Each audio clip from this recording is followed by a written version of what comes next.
14 दिन 15 दिनों तक इतना टॉर्चर हुए हम। मीडिया तो ये चलता रहा, पूर्णिया पप्पू, पप्पू पूर्णिया, मधेपुरा पप्पू पूर्णिया। वहाँ क्या लड़िएगा आप? 24 से हम ही से लड़ने लगे। क्या कहूँ आपको, मेरी स्थिति इतना 14 दिन में मैं बर्बाद हुआ, मैं बहुत टूट चुका हूँ। .com मैं हूँ आपके साथ पल्लवी, और आज हमारे साथ जुड़े हुए हैं पप्पू यादव जी, जो कि पूर्णिया से चुनाव लड़ रहे हैं और लगातार रैलियां कर रहे हैं। इन रैलियों में लगातार अपनी बातें भी रख रहे हैं। तो बहुत बहुत स्वागत है पप्पू जी आपका। सबसे पहले मेरा सवाल पप्पू यादव जी आपसे यही होगा कि क्या कुछ आप आने वाले दिनों में देखते हैं, और सबसे बड़ी बात यह कि आप निर्दलीय चुनाव लड़ रहे हैं। सब यही सोच रहे थे कि कांग्रेस को समर्थन देकर आपको कहीं से टिकट मिलेगा, लेकिन आपने बिल्कुल उसी तरीके का काम किया कि अकेले दम पर अब आप चुनाव लड़ने की तैयारी में हैं और दम भी भर रहे हैं कि आप जीतेंगे ही जीतेंगे। देखिए, कोई भी आइडियोलॉजी होती है, किसी व्यक्ति की आइडेंटिटी होती है। मेरी आइडियोलॉजी क्या है? सेवा, मदद, न्याय, संघर्ष। मेरी इसके अलावा तो कोई आइडियोलॉजी है नहीं जी। दूसरी आइडियोलॉजी मेरी है, बिना जात पात धर्म मजहब के, बिना नफरत के, बिना किसी लूट खसोट के, बिना हमेशा गरीबों के आंसू पोंछना, दुनिया की मदद करना और गलत चीजों के लिए संघर्ष करके आगे बढ़ना। और 3 बार जीत चुके हैं यहाँ से। 2 बार हम पार्टी से जीते, 1 बार निर्दलीय एमएलए से जीते। ये मेरा रिकॉर्ड है। हिंदुस्तान में इससे बड़ा रिकॉर्ड आज तक दुनिया में निर्दलीय लड़ने का न था, न है, न होगा। आप इसको समझ लीजिए। ये जो 3 बार इंडिपेंडेंट होना, 1 बार एमएलए इंडिपेंडेंट, 4 बार, आप समझिए कि कितना प्यार करता है जनता हमसे। जी। हम किस तरह से हमारा रिश्ता है पूर्णिया का। माँ भी लड़ी 20 सालों से। लालू यादव जी की पार्टी यहाँ चुनाव लड़ी नहीं। आप हम जब नहीं थे तो आप एक लीडरशिप, अत्यंत पिछड़ा के लीडरशिप पैदा क्यों नहीं की? आप कर लेते। हम आपको रोक तो नहीं रहते जब हम 10 साल कहीं थे। आप खुद हमारे नेता, जिनके साथ मैं 83-84 से हूँ, मेरे लिए वो बिल्कुल गार्जियन है। मैं बेटे की तरह हूँ और मैं हमेशा उनके साथ खड़ा रहा हूँ, स्टैंड रहा हूँ। तो आप खुद हार जाते हैं पाटलिपुत्रा से, 2 बार आप हार जाते हैं मधेपुरा से, फिर कोई जीतता नहीं है। अररिया में इतना मुस्लिम होने के बावजूद आप चुनाव नहीं जीतते। पूर्णिया आप चुनाव नहीं जीते कभी।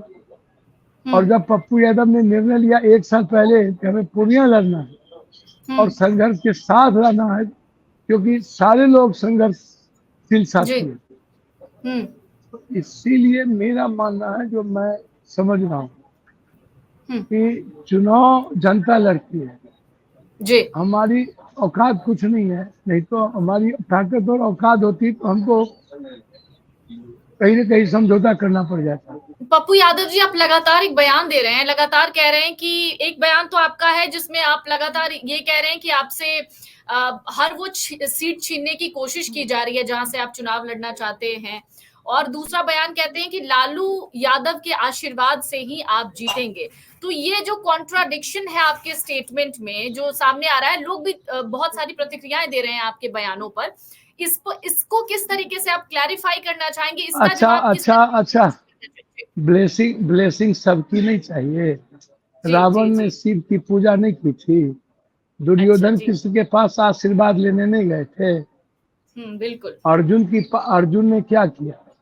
अर्जुन ने दुर्योधन से आशीर्वाद लिया था कि? जी बिल्कुल। आप हमसे कह रहे हैं तो आशीर्वाद में क्या, हमारा जो संस्कार है उस आशीर्वाद है। अब हम राजनीति में व्यक्तिगत दुश्मनी का कोई मतलब है? जी। राजनीति का मतलब है वैचारिक, व्यक्तिगत दुश्मनी नहीं, पार्टी हित नहीं, कोई मतलब नहीं। देश का हित है। देश की जो स्थिति है उस हालात में हमें खड़े होने की जरूरत है। ऐसी परिस्थिति में आज हमें रोकना पड़ेगा हिंदू मुसलमान करने वाले लोगों को। जो लोग ऐसा करते हैं, मैं मानता हूं कि हम लोग मिलके इंडिया गठबंधन को मजबूत कर सकते थे, लेकिन ऐसा नहीं हुआ। और ये लड़ाई व्यक्तिगत अहंकार के चलते कमी कहाँ रह रह गई, कमी कहाँ रह गई पप्पू जी? इंडिया गठबंधन मजबूत क्यों नहीं हो पाया? क्योंकि आप लगातार बातें भी कह रहे थे, लगातार आप आगे भी बढ़ रहे थे, लेकिन कमी कहाँ थी? देखिए, एक बात समझिए, चुनाव के जब वक्त आया तो बहुत कुछ दिखने लगता है। तो चुनाव के वक्त में आप हमको एक बात बताइए, गुजरात के 5 एमपी ने टिकट उठा दिया, 3 एमपी ने इनकार उठा दिया यूपी में। अब 68 सीट बीजेपी के स्टेट से निकाल दिया। और कमी कुछ नहीं रही, कमी हमारी पूजा या समर्पण में, इबादत में कोई कमी नहीं रही है। कुछ बच गया होगा तो और समर्पण कर देंगे। तो जी। इसीलिए गंदी राजनीति से मैं बहुत दूर हूँ, मुझे कोई जी। लेना देना नहीं है। और मैं परेशान हो गया इस बार गंदी राजनीति से, बहुत ज्यादा। तो जी। मुझे लगता है कि ऐसी राजनीति करूं कि छोड़ दूं या चला जाऊं। और मुझे लगता है कि ये लास्ट चुनाव मेरा है। यदि अच्छा। जात पात से, हिंदू मुसलमान से नहीं निकला तो मुझे नहीं लगता है कि मेरे जैसे लोग को राजनीति करनी चाहिए। तो क्या आप राजनीति कभी से कोई संन्यास ले लेंगे? या मैंने क्या कहा, मैंने कहा कोई नहीं चाहता, चारों तरफ से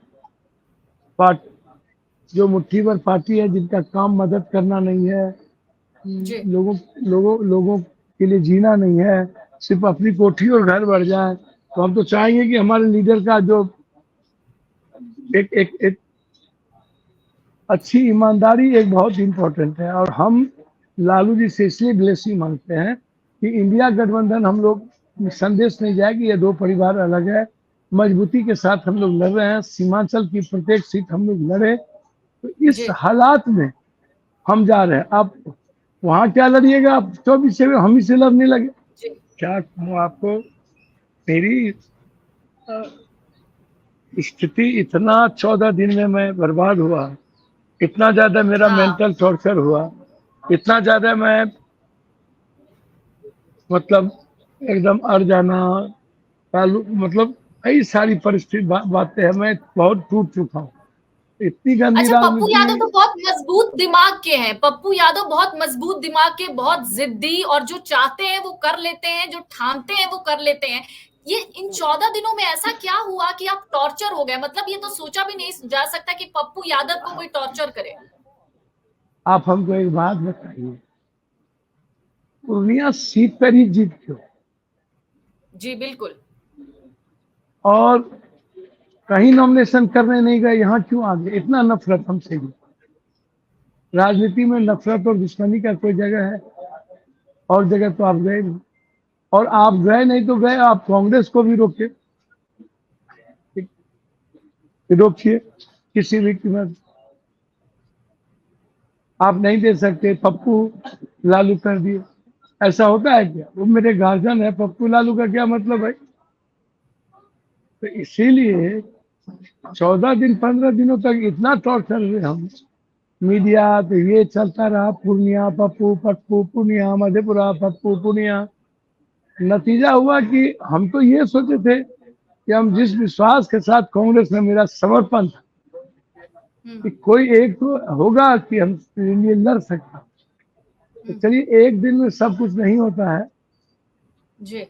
मुझे लगता है कि हर परिस्थिति में उचित प्लेटफॉर्म है आपका।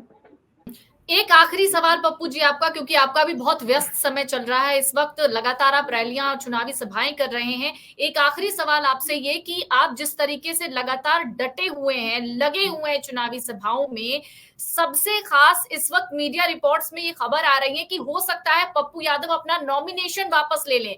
एक स्टेटमेंट में आप इसे किस तरीके से समेटना चाहेंगे? चलिए सद्बुद्धि दे भगवान उसको, मेरे व्यक्तिगत दोस्त है। सलाह देने के लिए अच्छा सलाह, हमें लगेगा कि सलाह अच्छी है, गलत करेंगे लगेगा कि सलाह आम आदमी के हित में, भगवान के हित में, पूर्णिया के हित में नहीं है, तो इस जन्म में क्या 100 जन्म में भी ऐसी सलाह मुझे मंजूर नहीं होगी। लेकिन उनकी सलाह सही है, महागठबंधन में है तो वो तो धर्म का पालन करेंगे ही, करना भी चाहिए। मेरा आग्रह है किसी से राजनीति में नफरत का आधार ना हो, और लंबा रोजा पे लोग रहते हैं, लंबा दौड़ करना, कहीं ना कहीं उनकी मदद की है। तो इसलिए मैं स्पष्ट हूँ और इस जन्म में क्या मेरे मरने के बाद ही सिंबल तो मैंने क्या दिया है कि आप सिंबल देख लीजिए कि आप कुछ कौन जीते हैं। बहुत बहुत शुक्रिया आपका पप्पू यादव जी। एक सख्त बिहेव वाले, सख्त नेचर वाले पप्पू जी भावुक भी होते हैं। कई तस्वीरें हमने उनकी देखी और लगातार हम कोशिश कर रहे हैं कि ऐसे ही कुछ राजनेताओं से हम आपको मिलवाने की कोशिश करें। पप्पू जी बहुत बहुत शुक्रिया आपका हमसे जुड़ने के लिए। अगर आप ये वीडियो YouTube पर देख रहे हैं तो हमारे चैनल को सब्सक्राइब करें और बेल आइकन को दबाना ना भूलें। अगर आप Facebook पर ये वीडियो देख रहे हैं तो हमारे पेज को लाइक करें।